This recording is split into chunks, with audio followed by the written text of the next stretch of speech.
Okay, I'm kind of changing gears here. We went back a few charts. I'm trying to catch up with a little bit of coffee. So in the key of G here, all right, what we have is on the bottom three notes here, okay, on the bottom string in the key of G, we don't have the 3, 4, 5. And if we do have the 3, 4, 5 in the key of G, guess what? The colors are, the notes are B, C, and D. These are the third, the fourth, and the fifth in the key of G. So once again, notice in the key of C, so this diagram is in the key of C, and a lot of my diagrams are in the key of C, but we can get away from that. As a matter of fact, the subject of today's lesson is to versatilely use the dots for all 12 keys, and so on and so on. All right, all 12 keys. I went through all 12. And I'd like to get to that part of the lesson before my wife gets home, because she's going to have a lot to say about me not doing some of the farming around here that's been kind of undone for a while, especially the last few weeks with the flu I had. So this is the 3, 4, 5 of the key of G, and this is the 3, 4, 5 of the key of C. So you can see the difference there. It's the same number set, and if I get the entire build, you'll see the entire build how it's different. So let's but the problem is that 3, 4, 5 is not on the bottom. It's not on the bottom of the G like that. You see, it's on string number 5. So the G build starts on the 6 by definition. Now, if we go to the 3, 4, 5 over here with the G build, we're looking at a C-shaped. This is where it gets interesting. Looking at a C-shaped G in the key of G. Sorry, dragging the chart around. Stop dragging my chart around. That song's pretty good, huh? So here we have a C-shaped G. And this is what this diagram is trying to tell you about shapes. So we say key shape. There's your 3, 4, 5 in the key of G. Notice they are still the same notes as these guys, B, C, and D. So we do have a G-shaped C, all right, if we take the build there. So this is why this is considered in the key of C, because these are the notes C, F, and G. Okay, needless to say, our original dot, my original dot analysis that we went through in the lesson is dealt mainly with intervals between the dots. Okay, so the open string to the first dot we considered was most helpful to be looked at as a C shape.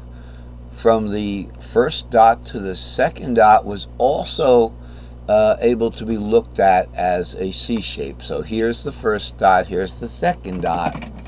Now remember, this isn't tuned to a C, but I've labeled it to a C, so I have to play it to a C. I have to play it as if it was tuned up to a C. If I tune this up 2 whole notes, not 2 whole turns of the cranker, you don't know what the tension of this is going to be to create that wave, to be that frequency. But if I tune this up 2 whole notes, then it would be properly tuned. But I have to tune it down because I don't like it tuned so tight. And better guitars are easier to play, but still, I prefer it like this. And I think the next grid that I do, I'm going to go back to the other guitar that I have, that I'm going to be, talking about. Here's your fret nut, and here's my fret nut. But it'll be, you play a C, it'll play a C. This one, you play a C on this grid here. If I put a little label that said C right here where this yellow note is, and I played it, it would come out a B flat. That's simply a B flat instrument. It's like a trumpet. If you play a trumpet, open C note, guess what the pitch is? Not a C. It's a B flat. That's why a trumpet's a B flat instrument. And I think a saxophone is an E flat instrument. It means if you tell a saxophone player, no, don't tell him you're trying to find out his instrument isn't in tune with everybody else. Just ask him, can you play a C note for me? And if he's smart, he'll say, well, do you want a C note or do you want a C written note, in piano or in sax? He's smart, he's outsmart you. Because saxophone players are probably smarter than piano players. I'll tell you that much.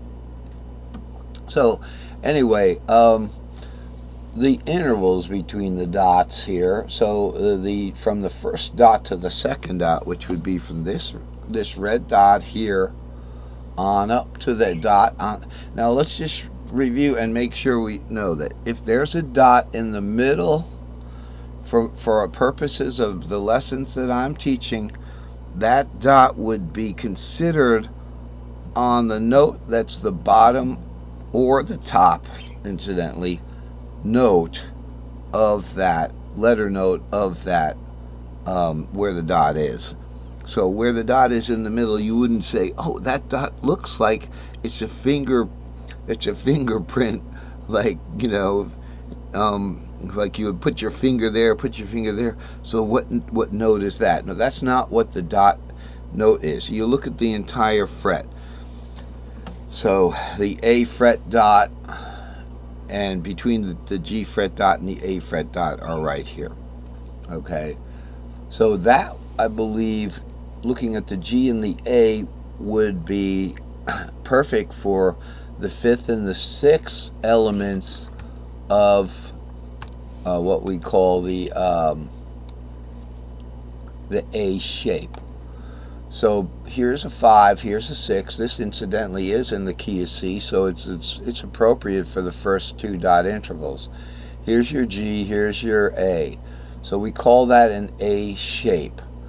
And once again, why that is because if we do the build, we talk about the build, the 5-string build, and then string 6 is going to be your repeat. Oh, actually, sorry, my bad again.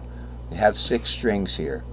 If we do the build from here, and we'd have to warp this over, so we would still have to warp the A and the D over, then we get an A cage there. That gives us the famous caged A shape that everybody loves to play because it's nice and easy. It's nice and easy. And let me straighten this out so we don't have.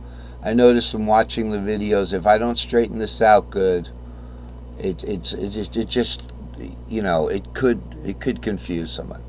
So here's your A shape. So when you put the 5, 6, so if that's your 5, 6, 2 dots there you would have your A shape, and you play it 5, 6, 7, root 2, 3, 4, 5. Whoops. 5, 6, 7, root 2, 3, 4, 5, 6, 7, root 2, 3, 3, 4, 5, 6, or pentatonically, which is what I should have done. So that's why 5, 6 gets the A letter. Okay, because when you do the build from the 5, 6, you get the A pentatonic shape. Sorry about that, because that was a an A-shaped